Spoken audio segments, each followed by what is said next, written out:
Merci d'être avec nous pour un point de l'actualité en ce mardi 12 novembre, dont en voici les titres. Acteurs de la société civile, des techniciens invités par le gouvernement au Forum national de la protection sociale ouvert ce matin à Niamey. La démarche vise à créer les conditions d'une mise en œuvre effective et réussie de cette protection. Nous y serons dans quelques instants. Elles ont du talent, les personnes handicapées, et leurs produits artisanaux de véritables joyaux, mais qui souffrent d'une absence de visibilité. Le premier arrondissement communal de Niamey leur vient en aide à travers une foire artisanale inclusive ouverte ce matin. La RTL est allée et vous invite à faire le même. En voilà donc pour le sommaire. Bonsoir, merci et bienvenue à toutes et à tous. C'est notre titre du jour. Le Forum national de protection sociale, initié par le gouvernement, est ouvert ce matin à Niamey. Le gouvernement engagé dans la démarche de susciter une forte adhésion autour du sujet de créer les conditions de sa mise en œuvre et de sa réussite, a convié les acteurs de la société civile et les techniciens concernés au forum. Souley Moumouni Barma et Halidou Bourema nous en donnent les détails. Ce sont près de 60% de la population nigérienne qui vivent en dessous du seuil de la pauvreté. Au regard de la gravité de ces chiffres avancés par les statisticiens, les autorités nigériennes ont initié en 2008 le processus d'élaboration d'une politique nationale de protection sociale. Par la suite, un programme a été élaboré et validé en 2012. Avant de tester la phase pilote dans le département de Kanché, en raison de la situation de vulnérabilité de la plus grande partie de sa population. La ministre de la Population en charge de la protection sociale, qui se prononçait sur la question lors de la cérémonie d'ouverture de ce forum, qui a vu la participation du Premier ministre Birji Rafini, est revenue sur la définition de la protection sociale. La protection sociale englobe tout un ensemble d'investissements publics et d'initiatives, tant formelles qu'informelles, susceptibles directement de remédier aux risques, à la vulnérabilité et à la pauvreté chronique. Mesdames et messieurs, la protection sociale constitue un maillon important des efforts visant la réduction de la vulnérabilité économique, sociale, alimentaire et la protection contre tout d'autres chocs et stress. Elle est également considérée comme un outil essentiel pour faire reculer la pauvreté dans les pays à faible revenu comme le Niger. Étant une affaire de tous, la protection sociale nécessite la participation de toutes les couches sociales du pays afin de mieux réussir le combat contre la pauvreté. La politique nationale de protection sociale reste et demeure une politique transversale. Par conséquent, sa mise en œuvre nécessite le concours de toutes les parties prenantes, d'où l'importance d'organiser ce forum qui permettra sans doute à tous les acteurs nationaux et les partenaires techniques et financiers de discuter et de proposer des solutions encore plus opérationnelles pour la mise en œuvre de la politique nationale de protection sociale à laquelle les autorités de la 7e République accordent une importance capitale. L'organisation de ce forum est donc opportune pour que chaque participant et chaque participante, après avoir compris les tenants et aboutissants, y adhère pleinement en créant les conditions d'une mise en œuvre effective.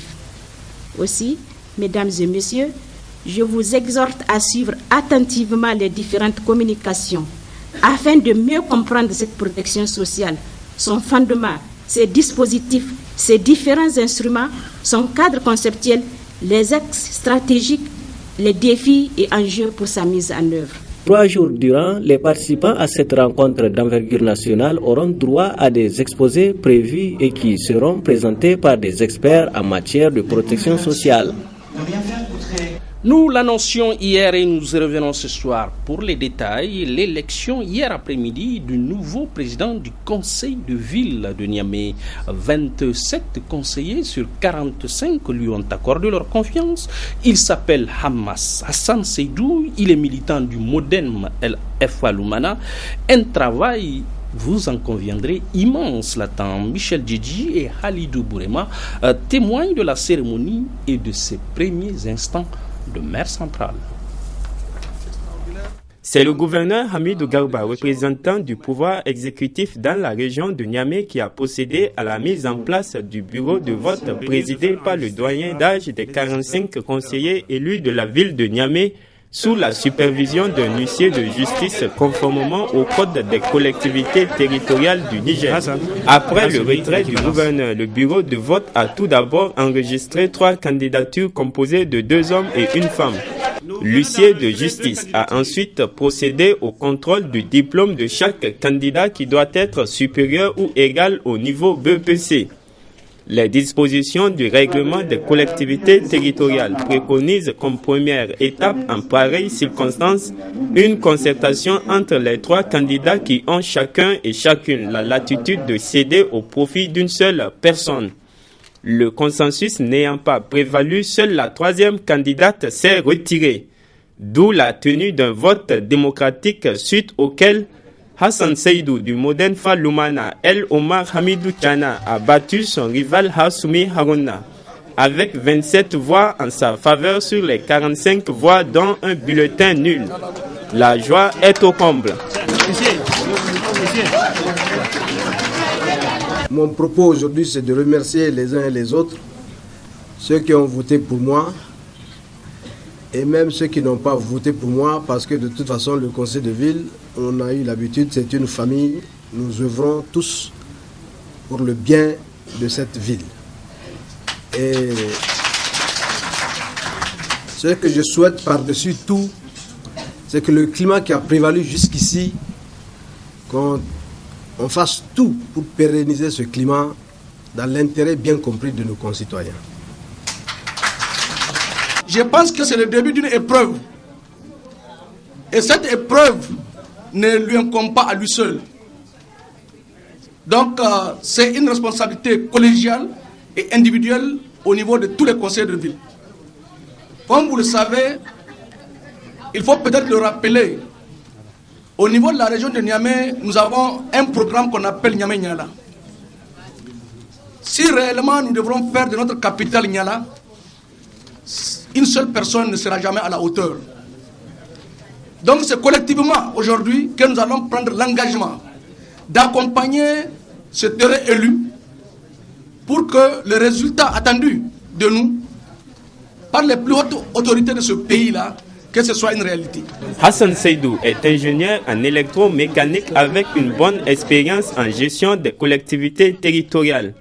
Il succède ainsi à Oumarou Moumouni Dogari de Loumana, révoqué en Conseil des ministres.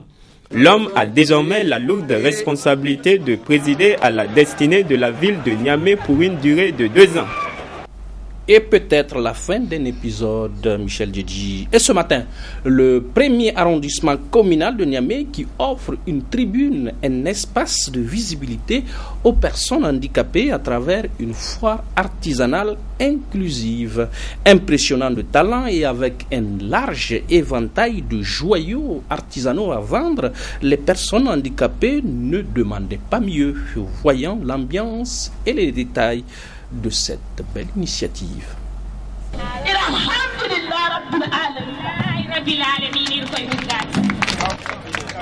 C'est dans une ambiance bonne enfant qu'a eu lieu le lancement de la foire artisanale de l'arrondissement communal Niamey 1. Une foire pour valoriser les produits artisanaux fabriqués par les personnes en situation de handicap. Une initiative de handicap international et la mairie du premier arrondissement saluée par les personnes handicapées. Cette action, faut-il le rappeler, est tirée du plan d'action communal pour l'inclusion des personnes handicapées réalisé dans le cadre de la concertation communale pour la promotion des personnes handicapées, élaborée en 2011 et entièrement financée par le projet décisif de l'ONG Handicap International Site Niger.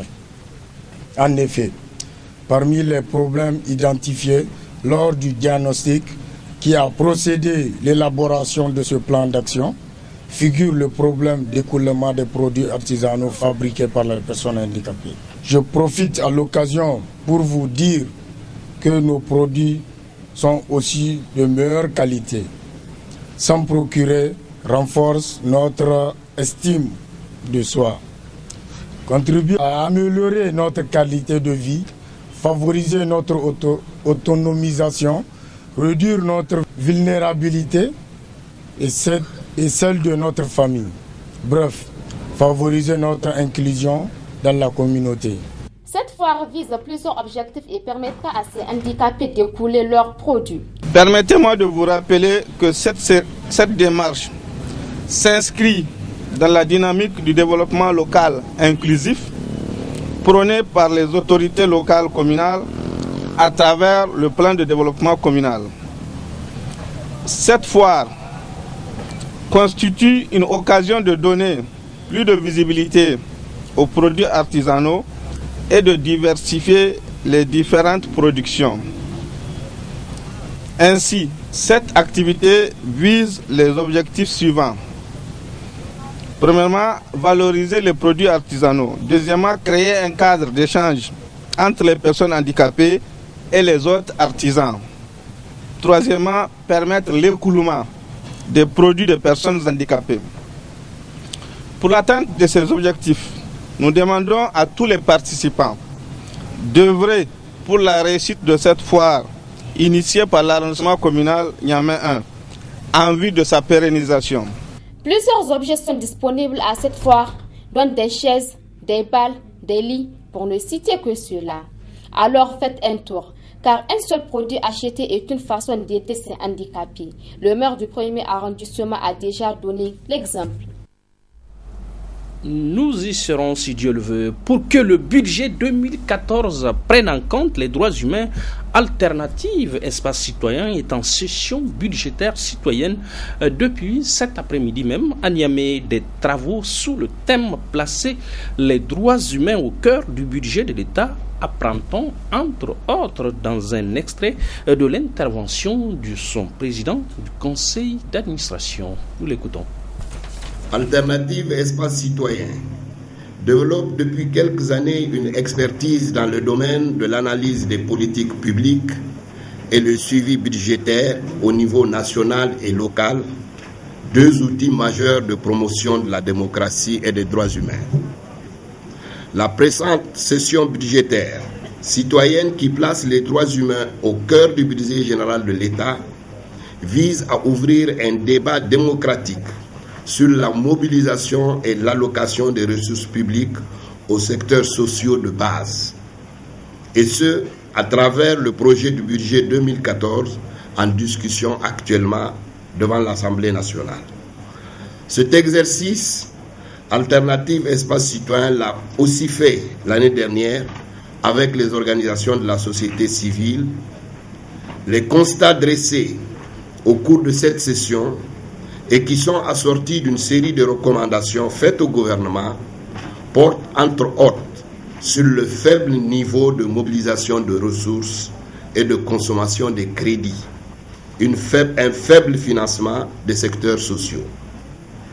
Dans son message à la nation, prononcé à l'occasion du 53e anniversaire de la proclamation de l'indépendance de notre pays, le président de la République, Son Excellence Issoufou Mahamadou, avait annoncé qu'un des facteurs qui handicapent le succès des actions de développement est, je cite, le taux de consommation des crédits des investissements qui reste dramatiquement faible, notamment ces 20 dernières années. Ce message du président de la République est venu conforter les positions que nous n'avons eu cesse d'exprimer au niveau d'Alternative Espace Citoyen. Nous osons espérer que le président de la République prendra les mesures idoines pour mettre fin à cette situation qu'il a qualifiée lui-même d'inacceptable. Mesdames et messieurs, la présente session budgétaire qui se tiendra durant 3 jours s'intéressera à toutes ces questions et passera au peigne fin tout le projet du budget 2014. Je tiens à saluer ici la décision du ministre de l'Économie et des Finances qui a associé en 2013 les associations de la société civile qui œuvrent pour la transparence budgétaire à la phase de préparation du budget. Cette initiative, la première du genre, lancée par le ministère qui a en charge le budget, est une ouverture importante pour la société civile nigérienne. Nous osons espérer que les autorités accorderont également une plus grande attention aux propositions qui seront issues de la présente session. Enfin, chers participants et participantes, je vous exhorte donc à prendre une part active aux différents panels qui seront animés au cours de cette session, afin que votre engagement citoyen puisse être le levier qui permette d'améliorer, pour le bien de tous, le contrôle citoyen de l'action publique. Notre caméra baladeuse qui s'arrête et nous amène ce soir sur les points de lavage auto à Niamey. Difficile en effet de ne pas les voir, ils poussent comme des champignons. L'activité est rentable, les propriétaires s'en frottent les mains et les clients s'en félicitent, nous rapportent Biba Dangoringo et Halidou Bourema qui sont allés voir de plus près.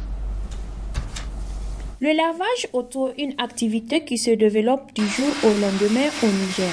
En effet, de nos jours, le nombre des ateliers s'accroît à Niamey. Un tour dans les rues de la capitale, vous ne direz pas le contraire.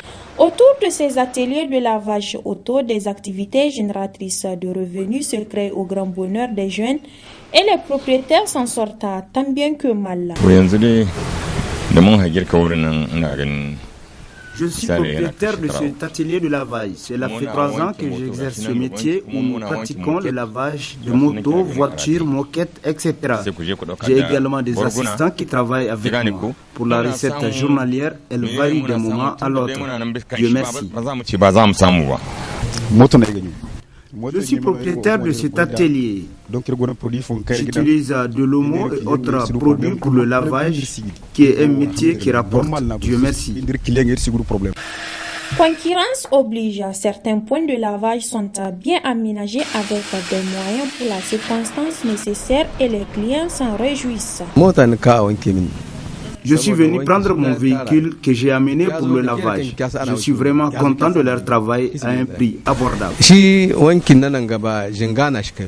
Les prestations diffèrent d'un atelier à un autre, de même que le prix pour les usagers, à chacun son choix. Du sport, du football précisément, et c'est l'éclosion du talent chez les pensionnaires du centre de formation Acha Academy. Ce soir même, 2 parmi eux s'envoleront pour Lille dans le nord de la France pour effectuer un test. Voyons et écoutons-le, ils s'en vont confiants. J'ai commencé à jouer à Tchad depuis 2007. J'avais 11 ans à ce moment. Et puis on a joué des grands tournois, on a joué des tournois. Et puis c'est grâce à ce tournoi que les coachs ont pu me repérer. Ils disent que j'ai le sens de but, je marque. Et puis j'ai été meilleur buteur 2 fois de la compétition. Et puis j'ai été meilleur joueur d'un tournoi Himayonkori. Et puis j'ai fait le bon moment en équipe nationale, Kadi. Et puis je fais partie des gens qui ont pris la coupe au Kenya, un tel jeune talent. Oui, effectivement. Alors là, tu seras en France pour un test. Alors, comment ça se prépare? Bon, pour vous dire, ça se passe bien. Les préparations, ça se passe bien. Parce que je m'entraîne dur. On est en train de s'entraîner dur avec mon collègue Adebor et puis mes collègues du centre. Ils nous aident beaucoup. Et puis, les amis, ils nous donnent le moral. Ils nous disent, bon, voilà, les amis, arriver là-bas, il faut beaucoup travailler. Et puis, la discipline, quoi. D'être poli là-bas. De montrer ce qu'on sait faire, quoi. De montrer ce qui est dans notre jambe, de ne pas trembler. Et puis, Inch'Allah, avec l'aide de Dieu, ça va aller, Inch'Allah. Et puis, je remercie beaucoup Ronald Zoubar et puis l'association en France qui se bat pour nous. Chaque fois, ils sont à notre côté et puis ils nous cherchent des partenariats de gauche à droite.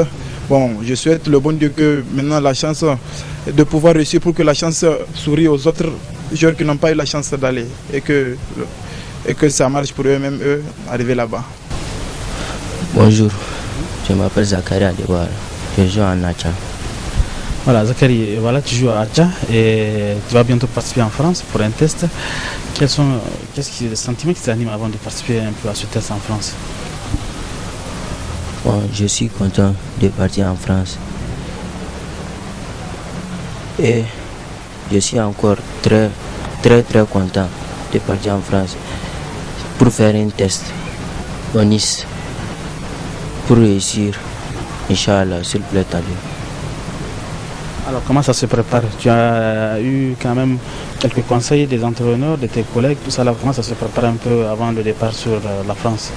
Oui, j'ai eu un conseil, un grand conseil, et notre entraîneur et à la maison, et mes amis encore.